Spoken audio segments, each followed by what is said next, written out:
Locali disturbi sulle nostre regioni, specie sui monti, sulle pianure invece prevale il bel tempo. Vediamo il dettaglio. Sul Veneto un cielo più nuvoloso interesserà i settori montuosi del Vicentino e anche il Bellunese, zone dove sono attese alcune precipitazioni, localmente anche temporalesche, cielo poco o parzialmente nuvoloso altrove. Temperature massime comprese tra i 23 e i 29 gradi, minime attese tra i 13 e i 18 gradi circa.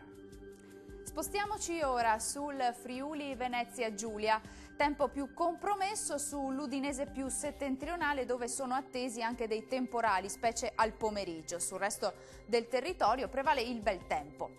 Temperature massime tra i 24 e i 27 gradi, valori notturni sui 12-16 gradi circa.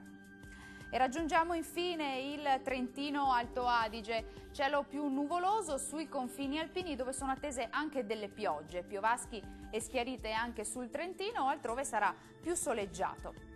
Temperature massime tra i 27 e i 29 gradi, valori notturni sui 13-14 gradi circa. Il mare sarà generalmente poco mosso, i venti invece saranno moderati e da sud-est. Dal meteo di Antenna 3 anche per ora è tutto, grazie per l'attenzione e arrivederci al prossimo aggiornamento.